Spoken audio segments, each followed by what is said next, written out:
Have you ever found yourself thinking, I know I need to have that conversation, but just not today? Well, maybe you've been putting it off, talking with that employee, talking with that client, a family member, or even a friend, or someone that you lead. And it's not because you don't care, it's because you actually do care. You don't want to hurt them.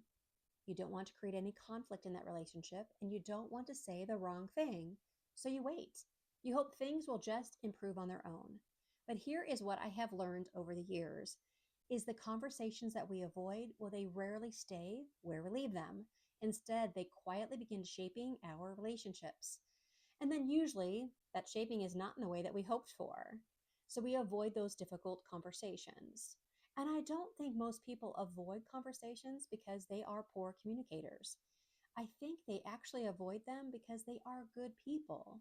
We do care and we don't want someone to feel criticized and we don't want to disappoint them and we don't want to damage that relationship that we've been building.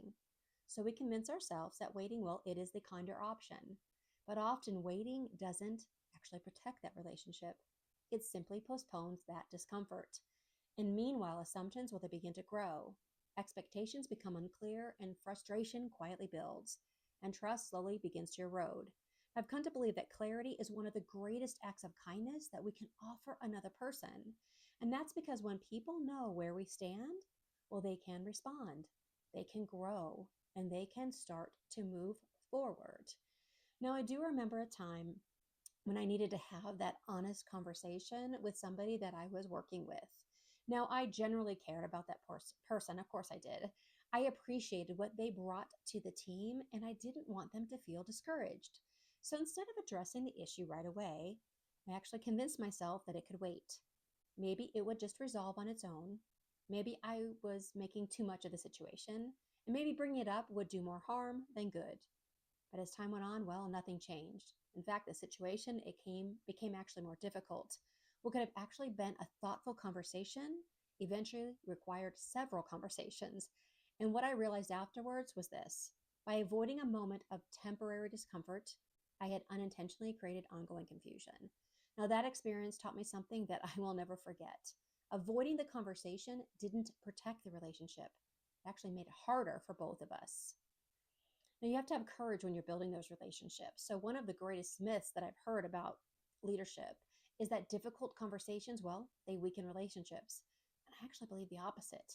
Handled with honesty, humility, respect, and a genuine desire to help, well, those conversations often strengthen the relationships. So, why is that? It is because people begin to trust that you will tell them the truth. They know they don't have to wonder where you stand. Healthy relationships aren't built by avoiding difficult conversations. They are built by handling them well.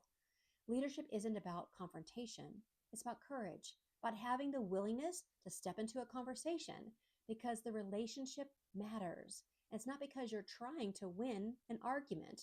You value that relationship. I have learned that strong leaders, they don't avoid difficult conversations. They prepare for them. So before I have an important conversation, I try to ask myself a few simple questions. What outcome am I hoping for? Am I speaking to help this person or simply to release my own frustration? Have I listened well enough to understand their perspective? And how can I communicate with both honesty and respect? Now, preparation can change everything for you because when we prepare with the relationship in mind, our words, they become more thoughtful. Our tone, it becomes more compassionate. And our message, well, it becomes easier to receive by that other person. So this week, I'd encourage you to think about one conversation that you have been postponing. And it's not because you are avoiding your responsibility, it is because you care about the person on the other side of that conversation. And then ask yourself this: what might become possible if I choose clarity instead of avoidance? Because clarity isn't harsh, it's actually kind. And sometimes the greatest gift we can give another person is the courage to have the conversation that we have been putting off.